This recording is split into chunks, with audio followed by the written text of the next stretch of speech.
Hey guys, I'm your host Smitha and welcome to Journey Podcast, your weekly podcast on transformational journeys. And bear with me for few episodes as this is my first time recording. Hope you guys enjoy. Hello everybody, I have Nselaa Ward with me. First off, I have to collect words and guts to really talk about her. The people know her as a former notorious attorney during Black Lives Matter who defied the system, are one of the top female slam poets in the world, are professional troublemaker for the Women Organization for Women, the largest women organizations in the world. People that have heard her speak in person know that this wasn't always her story because before she became Nselaa Ward Juris Doctor, she was Caramel the sex worker. When you hear her speak live, she tells an addictive story of her resilience and how you can be your own superhero. Even when the world thinks you are otherwise. People have seen her on TCL reality TV shows. She is in charge, CNN, C-SPAN, BET, and on the stage of March for Women's Life, the largest march in history of the US for its time. But live, you get behind the scenes of her real version, real story of how to get away with murder. Find out how Nselaa Ward Juris Doctor went from bars to bars to bars, yet no bars can break the unbreakable in her own words.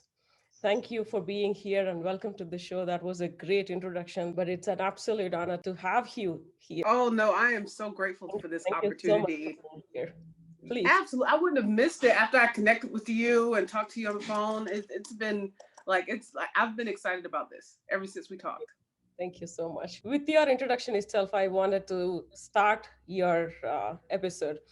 When Mm. you mentioned that you have a resilient story on how you can be your own superhero, can you explain that in your words? Like, what do you mean by you being a superhero by yourself?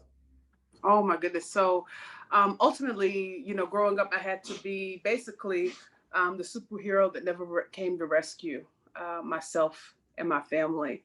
We're taught that, especially as women, that we have to wait for somebody to come in and create a better life for us or to change our world, and nobody ever came. As a woman of color and as a Black female, one of the biggest things that resonated with me when I was younger is that I was always, and not just me, but most Black females, we're taught and we're told by our own community as well as outside communities that we are the least desirable women in the world, that we are the least loved women in the world. And I grew up, feeling that way, feeling like I wanted to be loved and I wanted to be welcomed, and I wanted to create this family that I felt like I lost at a later point in my life, but feeling like I wasn't worthy of that.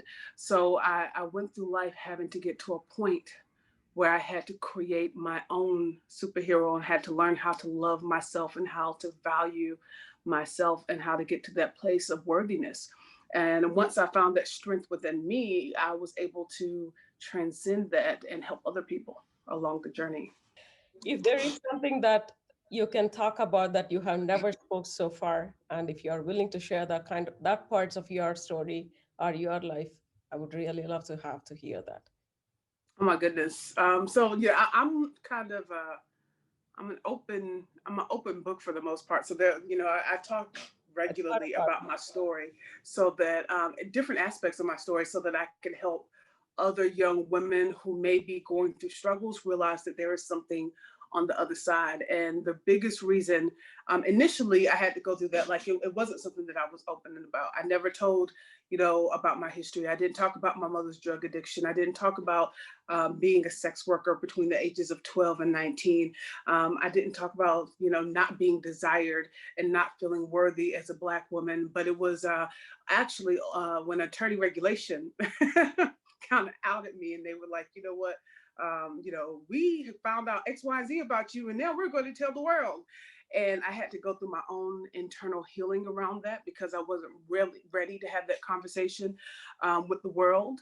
it. I went through therapy and I went through coaching and I went through spiritual development.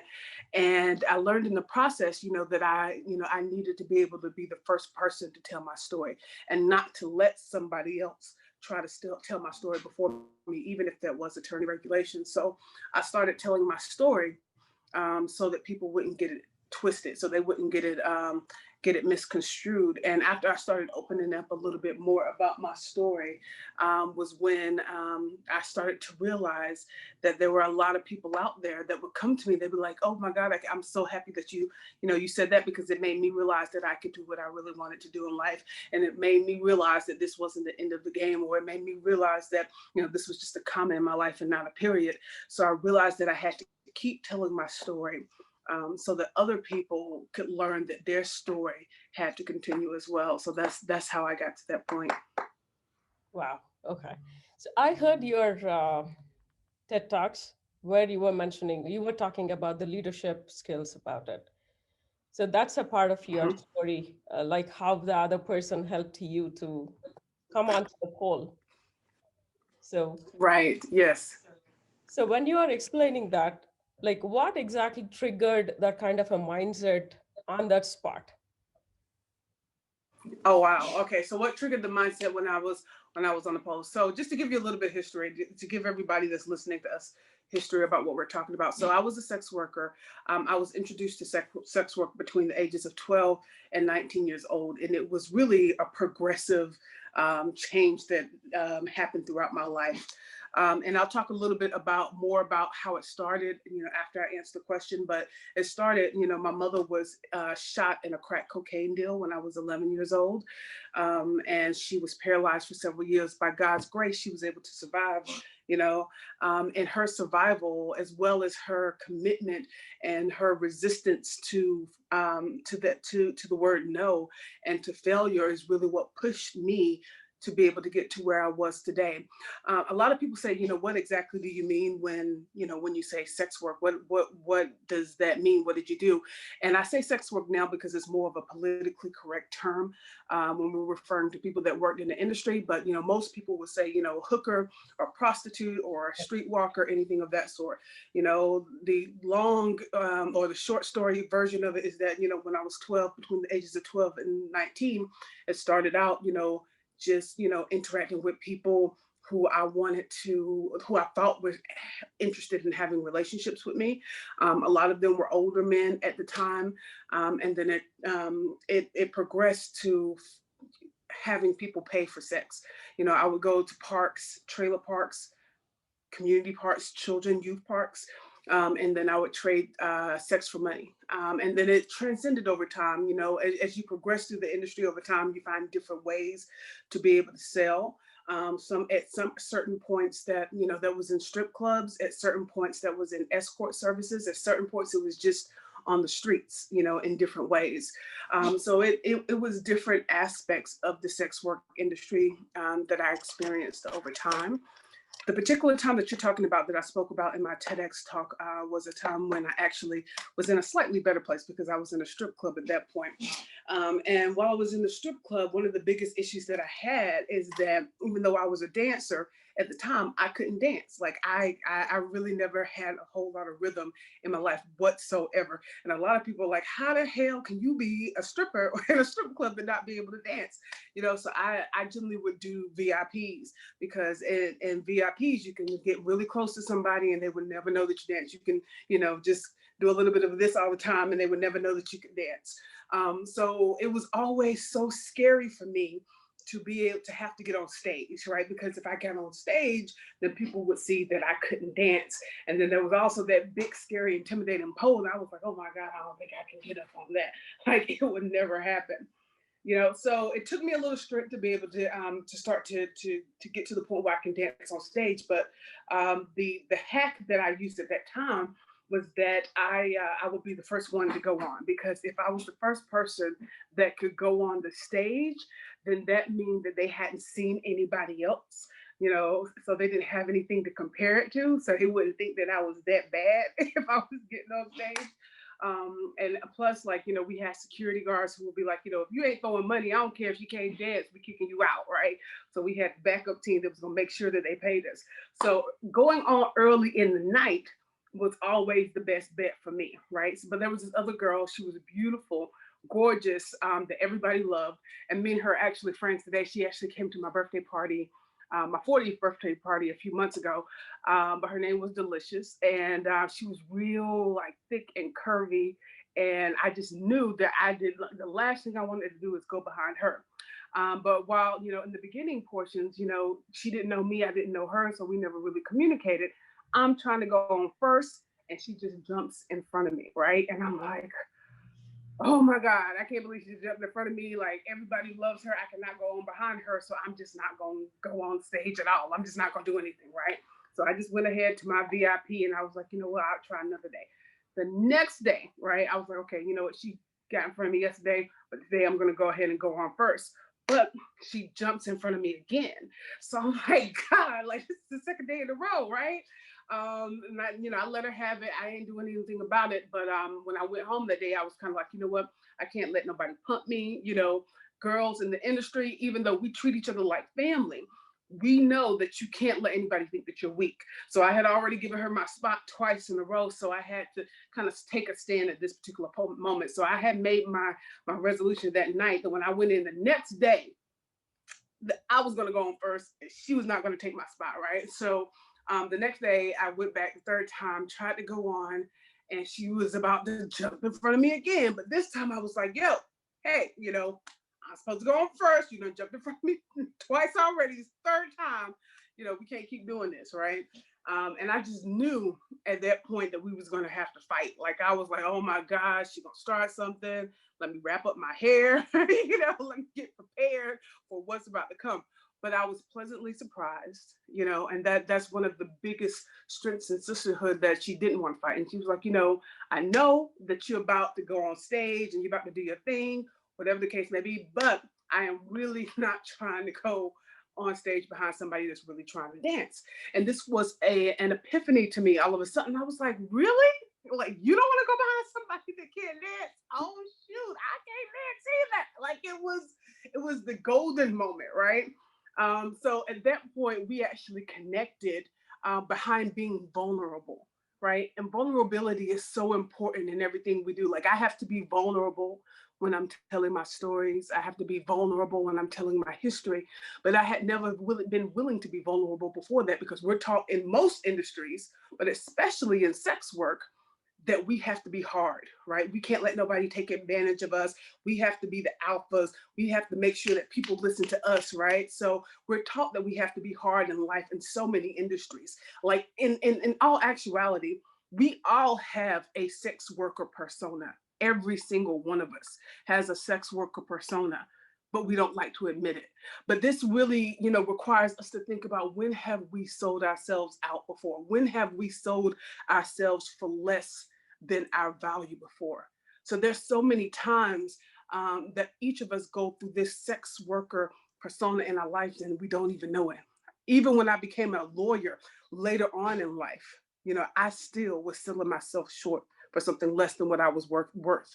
But we'll come to that a little bit later. But so she ended up teaching me some tricks of the trade that we could use on stage, so that the audience wouldn't know that we could dance. And it was an epiphany that, hey, I don't really have to dance on stage. I can do just tricks, and realize, that people will still be entertained. My job is not necessarily to specifically dance, but my job is to entertain them, right? So I can entertain them in a unique way. One particular time we were both going on this pole together, right? And she didn't know that I couldn't get on the pole yet, especially being a thick girl, like a big girl. I've always been thick. I wasn't as thick as I am now, but I've always been a little bit thick, right? So to me, pulling myself up the pole was still a challenge. I still didn't have the body weight, the upper body strength to be able to pull up all my weight. So she jumped on the pole. She was like, hey, come on, And I'm like, woman, like, I can't do that, but I was too embarrassed to not get on the pole. So I was like, okay, I'm gonna have to do something, right? So I tried to get on the pole. I got one foot up there, got another foot up there, tried to pull myself up, and I got halfway there. So I felt that I had gotten in the game. I was like, oh, well, maybe I done learned something, like maybe I know how to get on the pole there. But unfortunately, I couldn't get the rest of the way of the pole. I could only get half, and I still couldn't pull myself up. And then the worst part about it is that because I was sweaty, so I sliding down, right, while everyone was watching me. And then, we have the negative self-talk that we all give ourselves in our head when we think somebody is plotting against us, somebody is setting us up, somebody is trying to do something wrong to us. And even at that point, I started thinking that about this sister friend who had just, we had just built this relationship together, right? And I started thinking, she's setting me up, she's trying to embarrass me on purpose. She did this so that nobody will ever want to pay me. Like she's, interfering with my livelihood here. Like this was a plan from the beginning. So I started hating her in my head just in a matter of seconds. And she saw me down there struggling. And what she ended up doing is reaching down and pulling me up to her, right? Because I didn't have the body strength to do it myself. And then afterwards, she like jumped down the pole and just split right there, right? And everybody was excited. Everybody was like, oh, right, it was exciting, right? And to the rest of the world that saw that show that night, they thought it was just a part of the show, right? But to me, it taught me so much more about sisterhood and empowerment and how important it is for us to support each other. Whether we are in our downs or our ups, we have to support each other and pull each other. We have to lift each other up while we're climbing, even if we're just climbing up a pole. So those are some of the most valuable lessons that I learned in my lifetime, even more valuable than what I learned working for the National Organization for Women, like you said, the largest women's organization in the world, or being an attorney, or being, a business architect at an international business architect firm. The most valuable lessons that I did learn in my life was really in the sex industry, because that's when we're forced to work with each other and we have to strip away all the other titles that life tries to give us sometimes. So when you're mentioning about you learn sisterhood and that is one of your life lessons, what could be another life lesson that you think that really build your life apart from this specific scenario? Another life lesson that one of the biggest things that I had to learn, even after becoming an attorney, because I was very dependent on titles for a long time, because I was trying to get away from the title of nothing in my life. I was trying to get away from the title of being Black, trying to get away from the title of being a woman, trying to get away from the title of being fat, trying to get away from the title of being a sex worker, or having a reputation, of having a criminal background. Like I was trying to get away from all of these titles. And once I got to the point where I really could, strip myself, what I thought was stripping myself of those titles, and I realized that I could become an attorney. And we'll talk about that a little bit later too, about how, the resilience that comes with hearing no so many times when everybody's telling you, no, you can't do this. But once I became an attorney, I was very much attached to that title because I wanted to get away from these other titles because I thought that they didn't make me feel good. So everywhere I went now, instead of being Nselaa or the sex worker, now I was Attorney Ward, right? And I thought that I had found my confidence somehow. I felt that I had found my self-worth. I felt that, nobody could tell me that I'm not worthy anymore because look, I'm an attorney. I am what they said that I was supposed to be in life, in this world, right? And it wasn't until I stopped being an attorney, and I opened up my business architect firm later. But after I stopped being an attorney, I had to get to the point where I did not have that title anymore. I was just the regular brown fat girl again that had a history before. So everything was stripped away, and I realized that some of the titles that I was attached to was giving me this superficial confidence, right? And I realized that even when I was, practicing law, that I was selling myself short. One thing that I remember so many times is that when I was a kid, and I call it the fat girl entrepreneur complex, is that a lot of times I would sell myself short in my relationships. A lot of times I would tell, I would try to convince people to be with me by offering all of these things. And I was like, hey, look, I can cook.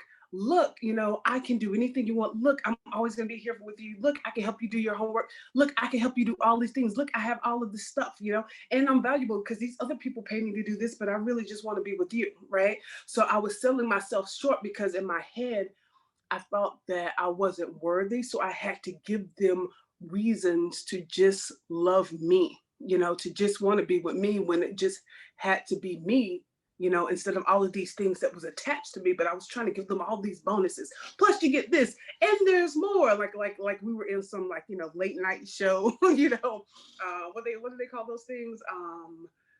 Those telemarketing shows in the middle of the night, right? So I was selling myself like I was one of those late night shows trying to convince people to love me. And I realized that when I started practicing law, I started doing the same thing too. So when initially I was working for a large firm, a large law firm where I did business and bankruptcy transactional work. Before I started my own law firm. And when I first started my law firm, I didn't realize like what to charge for bankruptcies, like because when I was working at the firm, nobody ever told me, what they were charging the customers. So I ended up charging customers $300, $400, $500 for Chapter 7s when everybody else was charging them $1,000, $1,500, even $5,000 if they were doing Chapter 13s. So I was selling myself short in the process. And what I found out in the long run is that I started to become overworked. I was overwhelmed. I felt alone because I had all this work to do by myself and I didn't have any support system, to help me get through this work. And I really couldn't do a quality job for the clients that I had. And they really couldn't see who I was because I could only give them a certain amount of time, to be able to help them and to represent them. And nobody was happy in the long run because I wasn't charging what I was worth. And I realized that I was still treating my law customers the same way that I was treating my sex work customers, right? Because I wasn't valuing myself. I was trying to give them a deal. I was trying to convince them, hey, let me give you these bonuses for working with me, and it really put me in a position where I had to evaluate how many times in my life I had sold myself short and I undervalued myself, and how many times we all do it. And that's where I started to really realize, that we all have this sex worker persona that we have to battle with, that sometimes we're ashamed of, or that sometimes we don't want to tell people about. Um, so that I would say that one of the biggest lessons that I learned from that was to value myself and to charge what I'm worth. If I can go back to your childhood, you said you started your life at 12. So apart from you not being loved at home, I believe that is the reason for you to start that, or is there any other reason for you to get into that kind of a work at all?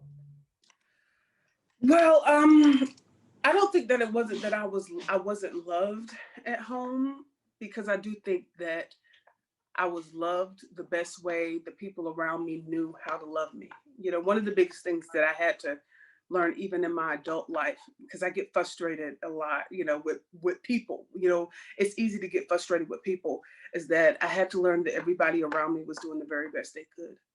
you know and we have these expectations that this is what your mother is supposed to do for you, this is what your father is supposed to do for you, and if you don't get that, then somehow you are missing out on what you deserve. And then it holds us back in the long run, because we're like, oh, I never had a mom, or my mom never liked me, or my dad wasn't there, he abandoned my mom at this age, and my brothers don't do this and my sister don't do this. We have these mental things that hold us back, because we're telling ourselves this story that we were supposed to have something, when in reality everything is happening in divine order, everything is happening exactly the way it should. So I do think that that I was loved, and I think that my mom and my dad and the people around me was loving me the very best they could. And I think that I had to go through that journey to get to the journey that I am today. And even when I was going through the journey, I didn't feel like it was something that I was experiencing that was bad. I honestly, at the time, with the exception of people talking about me, I thought that I was living my very best life. I felt like I was living my best life. I felt like I had things, that other people didn't have. The first thing that I was trying to get in my life is that I was trying to prove my worth. And I sometimes, like in my history, while I was going through my development, especially when I was younger, I would tell myself, well, my mom didn't love me that's why I had to go out and get this other love. But it really wasn't that. It was really that I had to learn to love myself. I had all these echoes that was going on around me in the community that I felt like was telling me that they didn't love me. And because they didn't love me, whether it was society or the neighborhood boys or the teachers or whoever I was dealing with, I thought that it was because they didn't love me, but it was really because I wasn't loving myself. So I had all these people, that were around me telling me that I wasn't worthy. And for some reason, I started to believe it, that I wasn't worthy. So initially, when I first got into it, it was really a way for me to, prove that I was worthy. It was a tangible item that I could use to say, look, this person paid me this amount. Are they paying you that amount? See, I'm worthy. Look how much I'm worth. They're paying me more than what you're getting to do the same thing. So that was the initial. Those were the initial stages. And then as I got older, I unfortunately, but hey, it's the path of life. I started using other ways to prove my value. Like, hey, I'm an attorney. See, I'm worthy now. Hey, look at my house. It's worth X, Y, Z amount of money. See, I'm worthy now. Look at my car. See, I'm worthy now. And I really had to strip everything down and lose everything before I found that I was worthy just for being me. What was the process like when you are finding that self-worth? What was the process like when I was finding my self worth? It was a lot of It's crying. definitely it's definitely not a overnight thing. You have to go through like, yeah, stripping one after the other, which you thought that is life. And you have to like detach all those things to be where you are today. Honestly, I think it's still a process because we are all still learning our self worth. We're all trying to get a little bit better today than we were yesterday. So I'm still trying to just be a little bit better today than I was yesterday. And I still cry. I still have moments where somebody is talking over here and I'm like, I'm thinking I'm just that talk, like, let me get myself out of it. But the difference between who I am now and who I was then is that today I have the tools to counteract it. Today I have the tools when I see that I'm hearing the negative self-talk. I can say, you know what, okay, that I know what's going on here. Let me process. Let me work this out. All right, let me get my affirmations. Let me read my spiritual books. Let me meditate a little bit. Let me breathe in some great smelling essential oils. Let me just ground myself to get rid of all of the negativity that the world might be trying to give me. So, like, I'm still going through that process today, and I will be going through that process until I die. Because and I honestly feel like that's what the transition is. It's getting to that level of ascension where we realize our own self worth. And once we realize how powerful and spiritual and connected to God we are, then we will ascend to somewhere else. So we're all going to go through that process until our dying day. When you say about self-love, what is called self-love in your words? Self love is connecting to myself, connecting. I really do. I feel like we are all connected. As human beings, we're all connected to each other and we're all connected to God, right? So when I say that I got to get, I have I want more self love, it also means that I have to have love for other people, the people that are surrounding me, even when I don't like them. Yes. If I can't have love for them when I don't like them, then I can't have love for myself when I'm mad at myself. So to me, self love is loving myself more, like being connected, being present, right? I think that one of the biggest things that we've learned in the coronavirus is how to just be present Yes. and how to feel when we didn't want to feel before. We had so many distractions going on in the world that we didn't even know how to feel anymore. Like we had this so much, this felt for us, this phone, it felt for us. This is how we expressed emotions.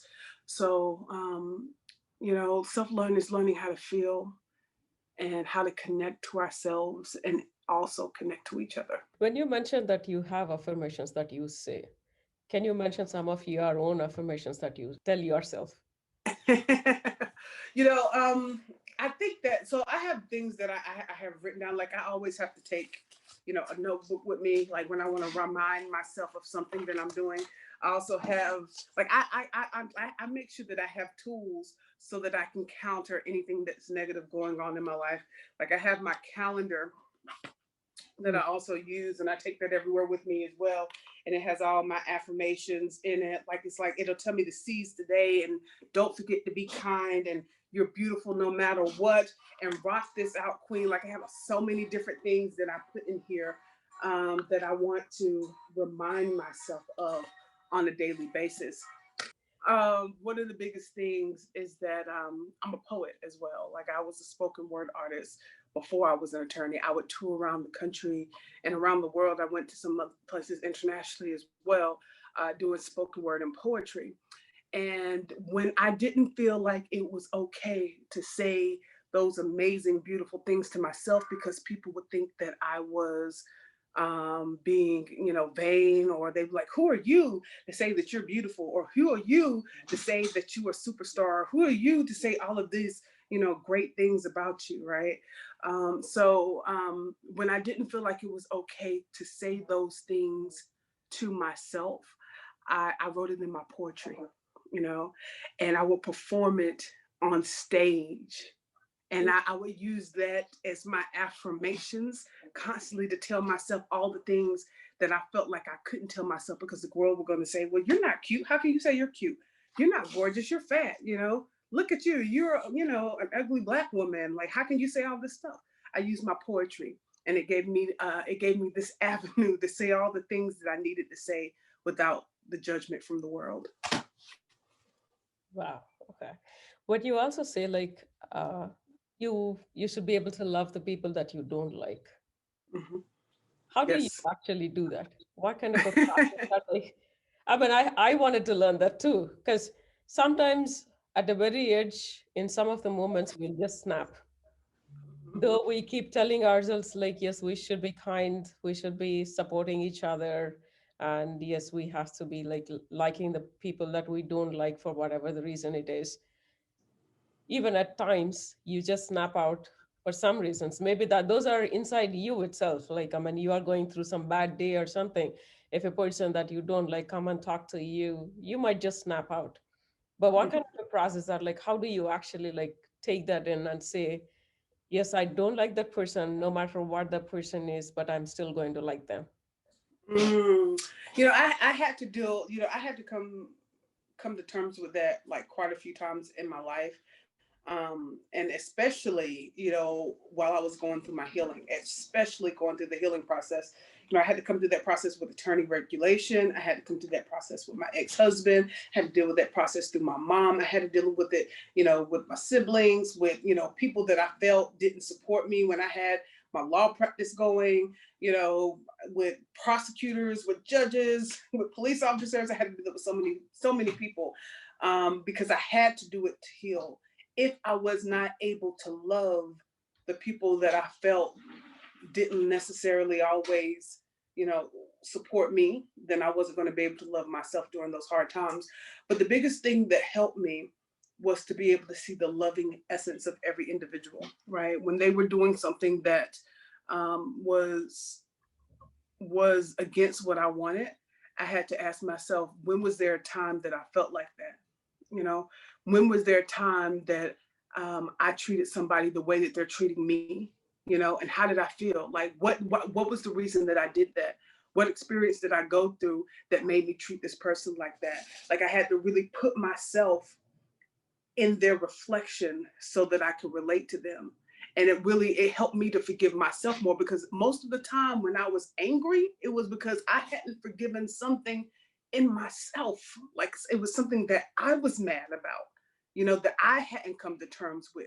It had really nothing to do with them, but we kind of reflect things that's going on within us internally on other people. Like, what yesterday I got upset with my brother because he ain't clean the bathroom.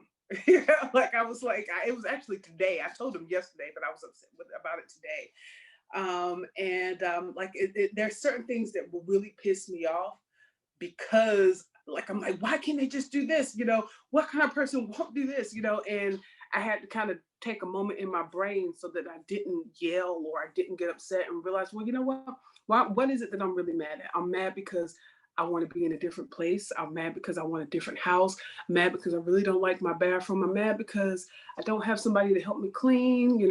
Like there's things that I could have done to fix this situation where that had nothing to do with him. Like I had to go through all of this stuff in my head. And then I had to start thinking, well, there's been times where I haven't cleaned the bathroom. There's been times where I came home and I was so tired that I couldn't do anything and the house just made was a mess. There's times when, like I might have cleaned and I missed some spots and somebody brought something up to me later, like I've experienced that. So I can't get it mad at him. And that's just a small situation, right?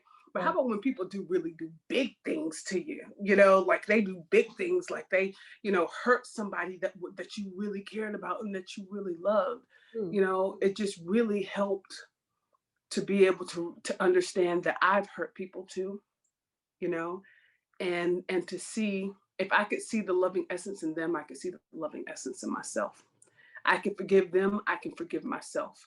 Once I started being able to forgive other people and doing things for other people without even anticipating or expecting to have anything back, like just doing it because I just want to do something for somebody, just doing it because once I got to that point, I actually was able to forgive myself for some of the things that I was ashamed of, some of the things that I was embarrassed about, some of the things that I didn't want anybody to know.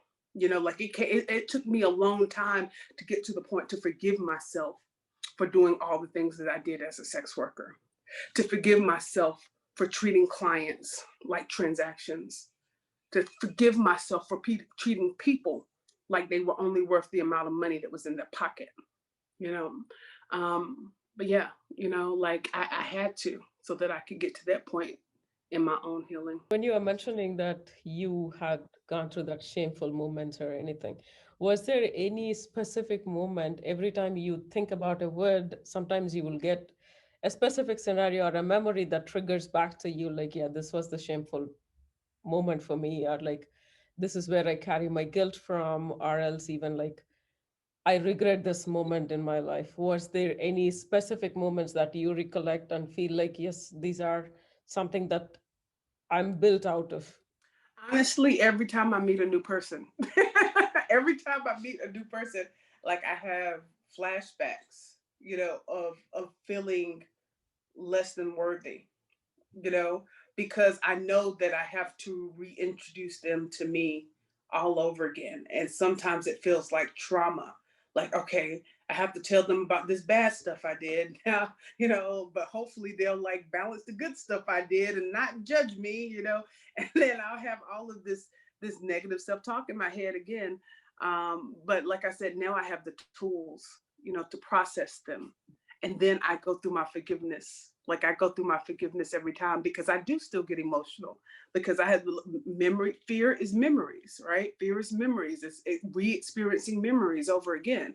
And then I'll have a memory, when I'm meeting somebody, of how somebody else treated me in the past when they found out I was a sex worker or when they found out some other stuff that I did in life, and then I'll start getting feared like, oh my God, this is going to go bad, and then I use my tools, and I forgive myself, even if it comes to the point where I actually have to go to the mirror and sit in front of the bathroom and just really process, close my eyes, and say I forgive myself for judging myself for being a sex worker. I forgive myself for judging myself for doing something that I didn't feel like valued myself.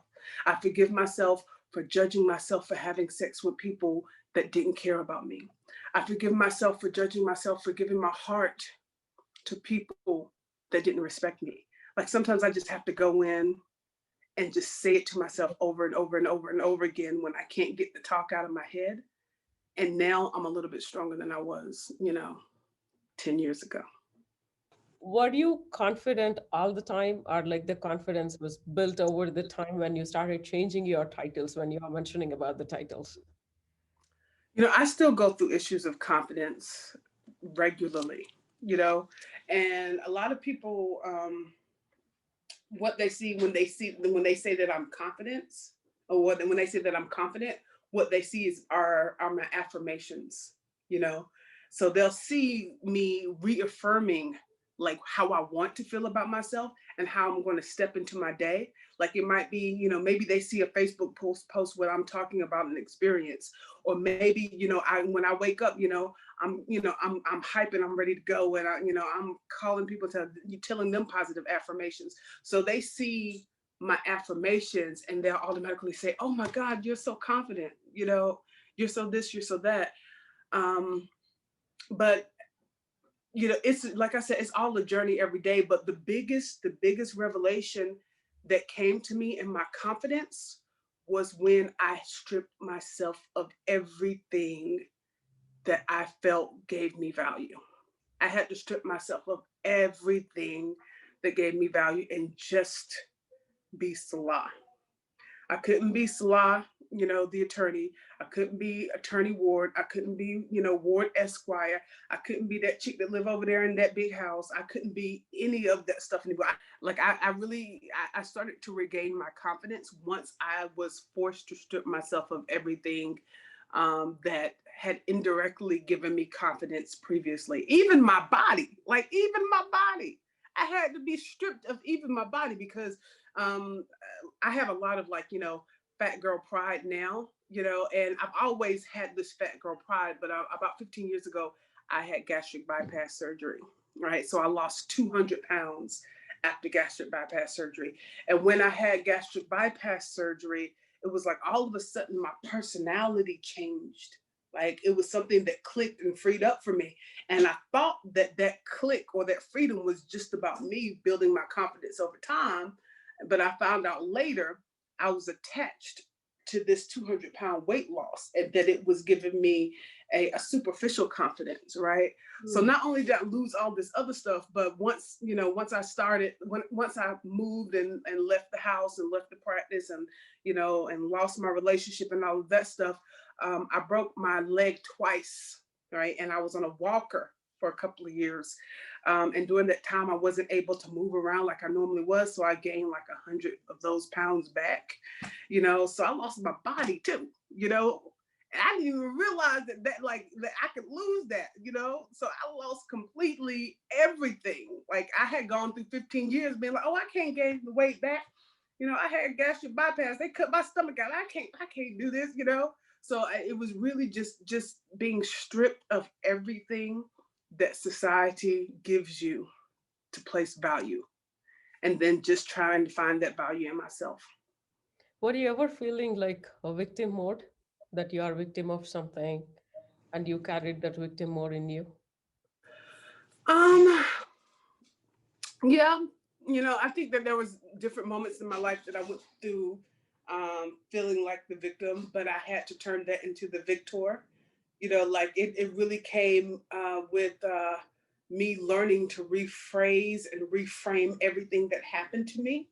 You know, really embracing the idea that things don't happen to me, they happen for me, you know, so that I can get to this next place. You know, as a sex worker, as when I transitioned from being practicing law to being a business architect, you know, when I lost my relationships, when I lost, you know, my house, when I lost so many things in my life, you know, there were so many times where I was just upset and mad and just feeling bad for myself, you know. I remember and these are some things I ain't told nobody, but I remember when I was leaving my house, like my house that I had before I moved to Georgia, it was my dream house. I felt like it was my dream house, you know, like it was everything that I ever wanted. Like I used to just ride up and down the elevator and cry because I was like, I never thought I would have an elevator. Oh, I'm so happy. Like I was so happy. Just, you know, I felt like it was everything I wanted. So when I lost my house, you know, I had me and my siblings were packing up. They was trying to help me pack up, and I was moving from Colorado to Georgia, and we had two 26-foot U-Hauls, and I couldn't fit everything in them, right? Like I couldn't fit everything in, and we were going to drive it across country, right? And I'm sitting here trying to figure out how to fit things in it, and I had to leave like a quarter of my stuff just outside, you know? And and it was just something in me that didn't want to leave. So I lived my siblings were like, Nselaa, we gotta go, And I had two little boys at the time. They was like, we gotta go. We can't stay here anymore. And I fell out on the floor. I was like, I'm not leaving my house. I'm not leaving my house. Like I was just crying. I was like, no. Like, and they literally, like, I was so distraught, that they had to take my kids, like my siblings had to take my kids and just go to Georgia without me because I was so like, I'm not going. I worked my whole life for this house. No, like I was so sad. I was so sad. I can't even remember the question you asked me before. I can't remember what you asked me. No, I But asked about you have ever felt like a victim mode, and you said like, yeah, it is not victim. You felt like a victor mode. yeah, when I was losing my house, I felt like a victim. Like I felt like my world was crashing down around me. Not to mention, that not only when I lost my house that I losing my house, but somebody while I was leaving ran a vehicle directly into my house, my dream house. They ran a vehicle through my dream house. So it was just, I was like, look what you're doing to my beautiful house, even though it's not mine anymore. Look what you're doing. I was so hurt. But what I learned after I left is that that house was kind of like it was a chain, like it was a prison. That house was a prison because just to pay for that house, I had to work 15, 16, 17 hours a day. I would leave every morning at 6 or 7 o'clock in the morning, to go to work, and I wouldn't get home to 1 or 2 o'clock in the morning at night. Like my kids never saw me because they was asleep when I left in the morning, and they was asleep when I got home. They started calling other people in my house mommy because they never saw me. They didn't know who, they didn't have any connection to me whatsoever. I was so exhausted that I never, like, it wasn't until I was leaving that I started to pay attention to the wallpaper on the wall. I was like, oh my God, this is beautiful wallpaper. Oh my God, look at these marble floors. This is so gorgeous. I had never looked at them, because I was always working so hard because this house was a chain to me. Like I was like, oh my God, I gotta pay for this house. Like I was so stressed out all the time. All my family members, they were detached from me because I was always working, which made me irritable. Like I didn't want to like spend any time. I was just tired all the time, and I would snap on them in an instant because I was so tired all the time. Like my employees at my law firm, they were frustrated with me because I was always snapping because I felt like I had so many responsibilities. Once I finally let go of that house, I realized that first of all, I was able to have a more of a connection to myself. I was able to do things that I love, do things to ground myself every day. Like when I was in that house, like I couldn't pray every morning. I couldn't meditate every day. I couldn't read a book just so that I could get grounded in my day and have a better day and clear my brain because I didn't have time because I was already leaving at 6 o'clock in the morning and getting back home at 1 or 2 o'clock in the morning. I wasn't getting enough sleep.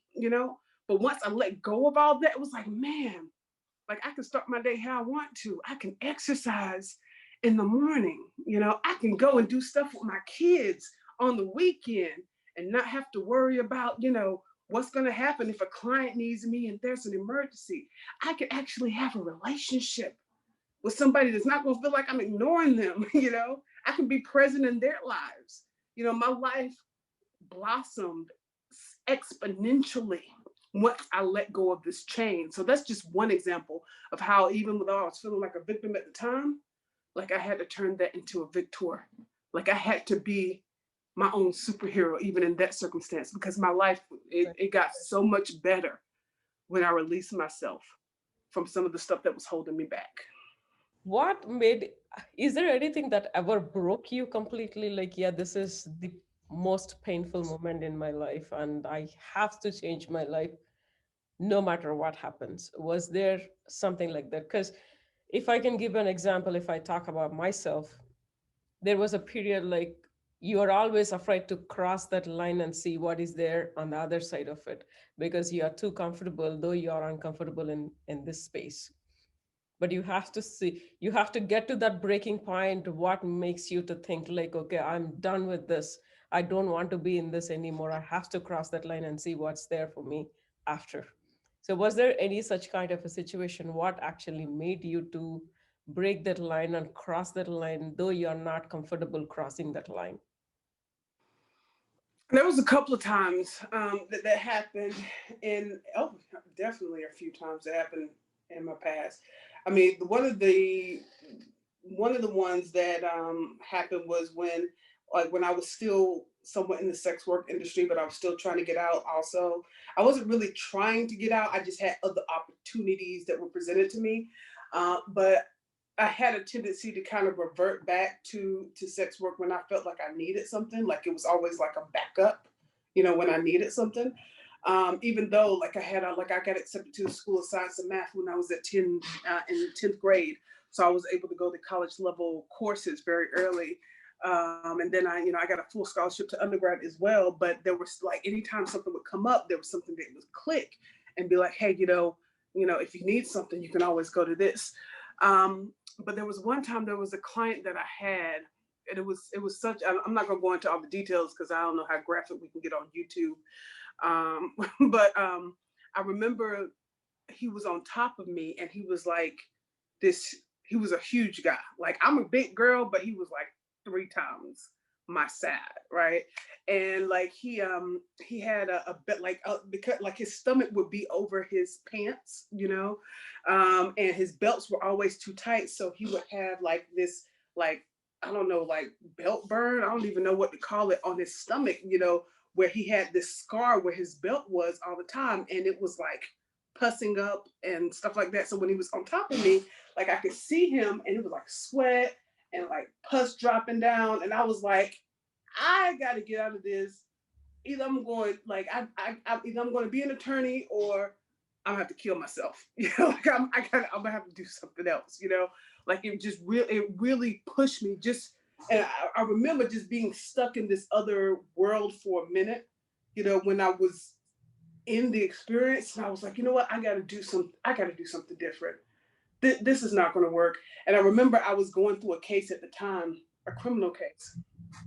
And so I had these kind of like two separate lives. I had this academic life because they had, accepted me into college at the 10th grade, right? So they was like, oh, Sela's so smart. We love her, right? And then I had this other world life. So I was handling these criminal cases like that nobody knew about that involved like so many different aspects like solicitation and grand theft auto and stuff like that. So people would never like associate the two people, and I was talking to my attorney, and he was like, you seem so much smarter than this. What are you doing? Like, why are you doing this? And I was like, well, I used to want to be an attorney, but I can never do that now because, everything that's happened, that's just not possible.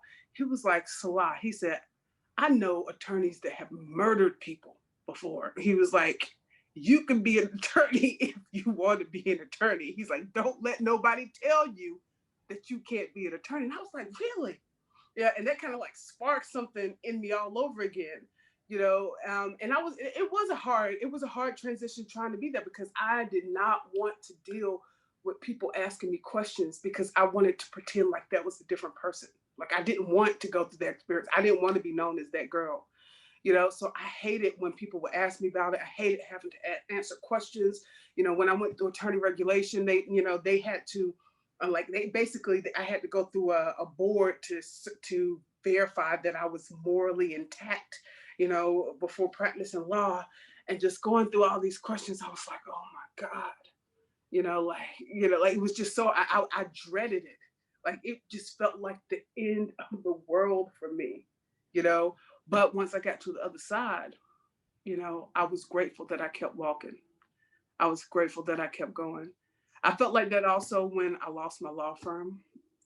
I told you when I lost my house, like I felt like it was the end of the world. Like it was because it was almost like when I lost all of my stuff, and it wasn't even just losing my stuff because the stuff could be replaced. It was the world. It felt like the world was telling me, I told you she was just a hooker. Why did you even let her pretend to be something else? That's what it felt like to me, you know? Mm. Um, So it was like everything that I had been working for, to get past my childhood, to get past that title, to get past that experience. It was like the world was saying, I told you, why'd you even try? You can't turn a hoe into a housewife. Like I kept hearing all these negative things. And when I first went through that transition, I was sad. I was depressed. I ran away. I didn't want anybody to know who I was. I was tired of people. I heard that you was a hooker. I heard this. I heard you got. I was tired of all. I was like, I don't want to hear it no more. Go away. I don't want to hear it. But I had to get to that other side where I could tell the story. I'm at a better position today. It's still hard. It's still Yeah, hard to have a conversation about it, but I'm better today than I was yesterday. definitely. Definitely, you're a lot better than any day. Is that where your introduction came from? Like a version of how to get away with murder? Yeah. Yes. I I love that series. Yes. I love It that is. series. I love the way she takes her role, the way they portrayed her role there. She had Yes. her vulnerable moments, get into the room, cry for herself, but when she walk out of the door, she's like, as your introduction again says, the unbreakable, to project it that way. Yes. I cried at the season finale of How to Get Away with Murder. I was crying. I was like, oh, Annalise. I love I cried. I love that. I love that series as well. Yes, yes. When did you understood like your pain has a purpose? It really was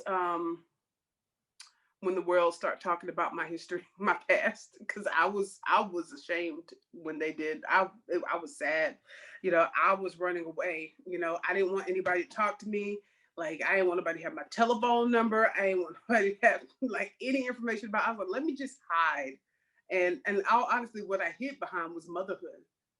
Like I hid behind mother. I was like, I'm just gonna be the best mom ever. You know, I'm gonna, raise the kids. All I want to be is a mom and wife. That's all I want to do. You know, and Sound like me. Yes. and I had to push past it. I had to push past it and started doing some things for me.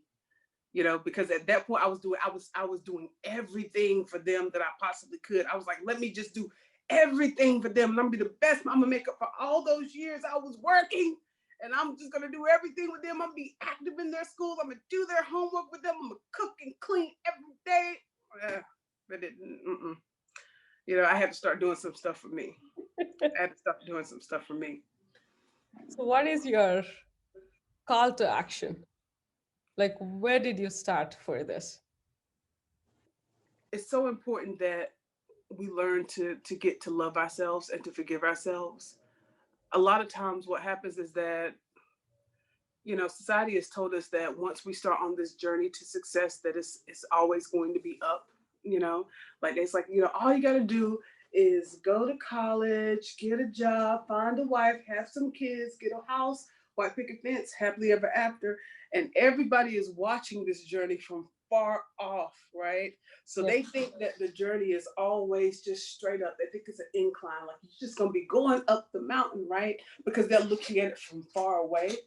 But when you get close to the journey, right, when you get deep in the journey, you realize that it's actually going like this, right? But we can't see that from far back. We just think it's, oh man, look how wonderful that is, right? But when you get close up to the journey, you realize that there's going to be some valleys and some pits, and you're going to go up again and go down again and go up again and go down again. Like it goes like this. But it can, if you keep going, it will definitely keep going up until the rest of the world from far away, it would appear as though you're just going straight up, right? But if you stop, if you don't keep going, you can get trapped in that valley. You can get trapped in that pit, right? Because you can't see. When you're in the valley, you got the two sides of the mountain on both sides of you, like, shit, I'm stuck. I can't, like, there's no way out, you know?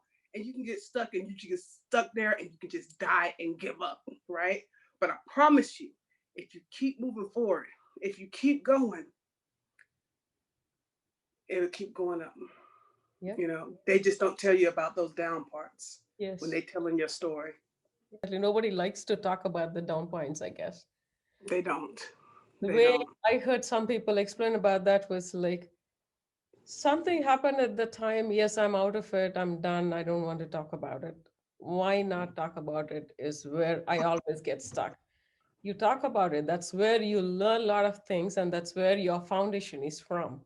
Mhm. So why not talk about it? Right. And it's not useful to our kids to give them this unrealistic idea of being perfect. Right. Progress over perfection. Like we're setting our kids up for mental institutions by trying to get them to strive for perfection. So we need to tell them about the downsides also. You are a part of National Women's Organization. What exactly do you do there? And what is that organization for? Well, I used to be the national field director for the National Organization for Women. The National Organization for Women is the largest women's organization in the world. I organized the 2004 March for Women's Lives, which was the largest march on Washington for its time, with 1.2 to roughly 1.3 million people marching on Washington. So we Yep. organized the March for Women's Lives, the 2004 March on Washington. Now I'm actually in Georgia. So now I organize their White Women's Can We Talk. It's a national tour where women of color, in particular Black women, have conversations, those hard conversations with white women around the countries about what is happening around race, right? A lot of times what happens is that we can't really have the conversations because we're afraid somebody's going to call us racist or say that that we're politically incorrect or judge us, right? So we have all these questions we want to say and ask to each other that we really don't say or ask because we're afraid of the repercussions. So the national tour White Women Can We Talk is a conversation for all of those hard questions between white women and women of color. It also is a place where we have conversations about why white women made some of their decisions in this and the past political election. As we know, like 55 and 53% of white women voted for Donald Trump. So it started when Triana Arnold James, she said, you know what, how in the world did white women like vote for the man that said he was gonna grab y'all by the pussy? How did 55% of y'all vote for them? White women, can we talk? That's how it really originally started. And she asked me to come on this to help to create this tour for her. When I was working as a national field director, we actually toured for 2 years just to get white people, white women, and women of color, and allies and feminists to join forces together. Because, contrary to popular belief, there are a lot of little niches within the feminist movement that might not necessarily always agree. Right? So getting them to come together, have a conversation, and work towards the greater good so that we could have the largest march on Washington and show the government that we were not playing about women's rights, right?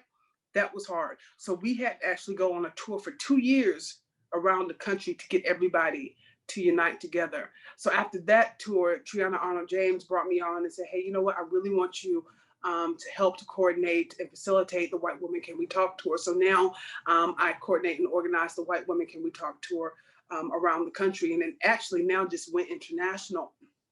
So the initial part of the White Women Can We Talk tour is just it's an online conversation that we have where we're just talking to each other about the hard questions that we need to have a conversation about, and then also creating new memories so that we're not so afraid of each other in the future.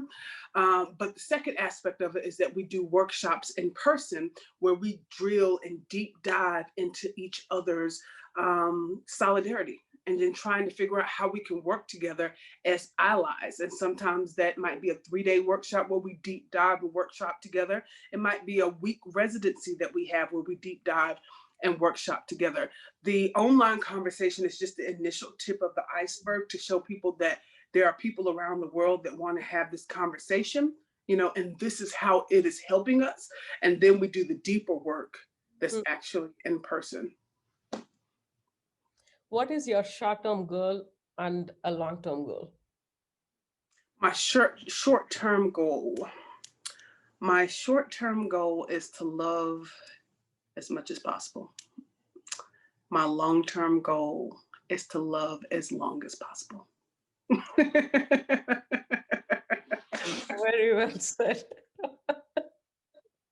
I'm seeing behind you, follow one course until successful. Find Yes, success in yes. other words.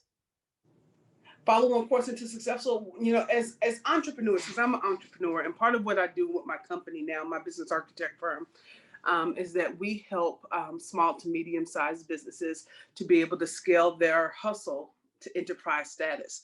So we go in and we build their infrastructure, because most of the time entrepreneurs are trying to wing it. They're trying to reinvent the wheel. They're just doing trial and error. So we go in and we create proven systems for them so that they can build their business and it can be efficient, right?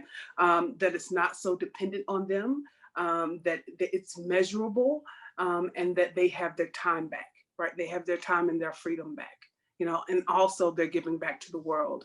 The other thing about our company is that we also, like I said before, I think I might have said this in the beginning, I can't remember, right? We also, like most of our clients are not just attorneys or doctors or financial advisors. They're, the go-to people in their industry. So we take them on tour around the country. But as entrepreneurs, a lot of times we have 1,000 different ideas going on in our lives and our mind at one time. So one month we're like, oh my God, I want to start, a shoe company. And then you're like, oh no, I want to start real estate. Oh no, I want to do a clothing line. Oh, I want to have a podcast. Oh, wait a minute. I want to do influencer marketing. We have all these different ideas that are going on in our brains. And that is beautiful, because that is one of the amazing things about being an entrepreneur, is that we don't have to limit ourselves, but it becomes overwhelming and we never get anything completed if we don't follow one course, right? So this right here is my reminder to myself, because I am an entrepreneur and I have that mindset where I'm doing 100 things at one time as well, but also to the people that I'm working with. So follow one course, just not to say you can't do those other things, right? But follow one course until successful. And then we'll help you figure out how you can create those other avenues on your pathway. They just don't have to all be done today. And as we expand your team and your resources, then you can do more things. But initially, let's follow this one course until successful. Until successful. So define success in your words. Success, somebody asked me that recently. They was like, what is success to you? And I said, you know what, it used to be that I wanted the earned right to do nothing. That was my definition of success Wow. previously, because I was always doing so many things in the world, doing so many things for the kids, doing so many things for my ex-husband, doing so many things for the house, for the pets, the dogs, for all of my clients, for my employees, social justice issues, all of these things going on. I was doing so much. And I just wanted to, you know what? I want to get to the point where I've earned my right to do nothing because I'm tired, right? Now, I still, I do want the earned right to do nothing, but success to me now, like I'm stepping into a happy place in my life that I'm really, really excited about. So I'm looking to define my new definition of success, right? And I had to learn that from my history as a sex worker, right? Because as a sex worker, like, success used to be for everybody else. You have to have this, you have to do this, you got to go to school, you got to get married, all that stuff.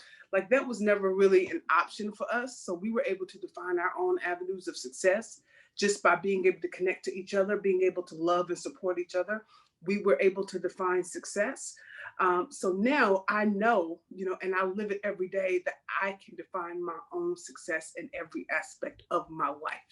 It doesn't have to be what anybody else says success is. Doesn't have to be what they're doing. Doesn't have to be what my mama said. Doesn't have to be what my daddy said. I can define it for my success. So now I'm so excited about this next journey in my life and the happy place that I found, that I am defining my new success with love, because that's what is driving me right now. What's your biggest strength that you say?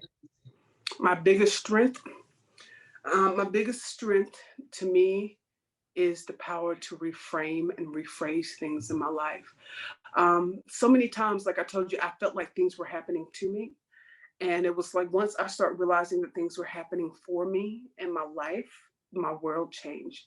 Like, once I start seeing the world differently, the world start changing for me. So I think that that is a superpower. The power to reframe and rephrase everything that's happening in your life, even the bad stuff, that's a superpower, you know? And I love it. I love it. My son said he's like, I'm gonna create a comic book with you in it. What do you want your superpower to be? That's what he told me today, I think. And I was like, I don't know, whatever superpower you think I should do. But I'm about to go back and tell him today, my superpower is the ability to reframe and rephrase. Now you got to put that in superpower terms. That's what I'm about to tell him. What's your weakness in that case? My weakness? My weakness, cleaning, probably. Cleaning is my weakness because I don't like cleaning up. I have to do it, but it's a weakness. But one day, I will empower myself to find some other alternatives. I would say cleaning is my weakness. That makes me to clear my mind. I clean all the time. My son says, like, yeah, you have OCD. Please stay out of me. Yeah, OCD, yeah. Like, I think that every, OCD person needs a person, like a partner that's not, that doesn't clean. That's, that combination together, that's a power couple right there. Like, one person cleans, one person does something else. Power couple, babies. That's the power. I never found anybody, so I'm fine.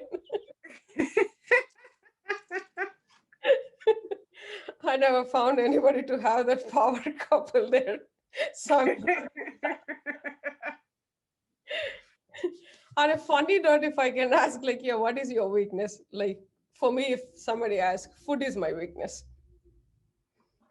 Well, I had gastric bypass surgery, so I do think that food is my weakness. Well, I'm not even gonna say there's no weaknesses. There's only lessons and blessings. There's only lessons and blessings. So everything I do, even the food, everything I experience is a lesson. So even the food that I'm eating is a lesson. So I wouldn't say I have any weaknesses. I just have lessons learned. Then I'll say, like, a lesson I like is food. A lesson. Yes, that's a lesson I like. I do have to, I do have to work on my eating habits, because even though I can't eat a lot now, I still eat the wrong things. And that's what's with me. Even I don't eat a lot, but I eat all the wrong things. Yeah. So that's one of the things that that's a journey that I'm going to be taking, in the future and in the present, is to making better choices about what I'm deciding to bless my temple with. I don't like that. She's like, no, I'm not doing it. I'm not doing it. Yeah. If I can request, I wanted to request and end the show with your poetry. Okay. A poem. Walk on water, right? Because we talked about walking through a journey, right? So we're going to talk about walking on water. This actually I wrote for my son before he was even born. And I originally actually thought that I wrote the poem about my son, but in actuality, I wrote the poem for my brother, but I thought it was for my son. He'd be 6. Knee-length jean shorts and a Spider-Man t-shirt, milk and donut powdered smiles, his locks would be shoulder length by now. And I walked 360 miles in his shoes to help him travel through the full cipher of his knowledge, to take his falls when he stumbles, the scratches of life on his knees, the hiccups and his tears, and trust me, there will be. There'll be times when he'll fall to his knees and he can't seem to stop bleeding. He'll hit the most sensitive parts of his funny bones and he won't be able to laugh. He'll twist his ankles in ways that will make him think it's broken. I can hear his gasp for air, trying to make out the words to tell his story, but the salty water keeps pushing them down. Too much of a revolutionary to call them tears, exaggerating his tears through his toothless frowns, though it's not an exaggeration to him because he feels like it's broken. Yes. Mommy, please pick me up. I've fallen and I can't get up. I need you to come get me. And I'll run to him, holding out my arms, holding back my own salty water alarms. And I'll tell him, no, get up and walk. We have all walked on water to get here. Here is where it hurts, through aching ankles. When your arch nemesis becomes the arc of your foot felt detached from a soldier, tiptoeing through the trench landmines of Iraq, carrying another brother soldier on his back, but it was already broken by the bushes, who sprouted too thick to see the guns. You better run, nigga, run, through wounded windpipes. even when you can't seem to catch your breath and tsunamis have left your lungs full of bullshit like Katrina through lakes of limp and lifeless bodies, left your lungs full of bullshit like Ike, crashing through the crevices of Texas, felt just like a fist to the face. Could have sworn I heard Trump say, Anna Mae, just eat the cake, but didn't Texas walk on water anyway. Then there was Jesus, who came walking on top of the sea. Peter called out to him and said, Lord, if it is you, commanded me to walk. And he said, come now. Peter stepped down from his boat. His friend looked on in awe, looked down at the wind and the water and became afraid of what he saw. Now, Lord, help me. Save your child. Jesus stretched his hands out to him and said, why do you doubt? Look back at the water you've treaded and realize you have nothing left to fear now. We have all walked on water to get here. Here is not a poem about religion. Here is a poem about being fearless, because you don't have to be Jesus to turn water into wine. Single mothers do it all the time. We overcome obstacles with each stride when we keep walking. Sister soldiers, keep your guns up. Don't look down and just keep walking when you're hurt. Don't stop loving. Don't look down and just keep walking, baby boy. Just keep walking. There's a story in your step, and sometimes life will hurt and might not let you tell it yourself, but walk on water. You'll twist your ankles in ways that will make you think it's broken. The tears will come like oceans, so walk on water. Baby boys, walk your stories. Thank you. Okay, thank you for tuning in, and you can find me on all the socials at Smitha and the show notes for any resources mentioned. See you next week. Take care.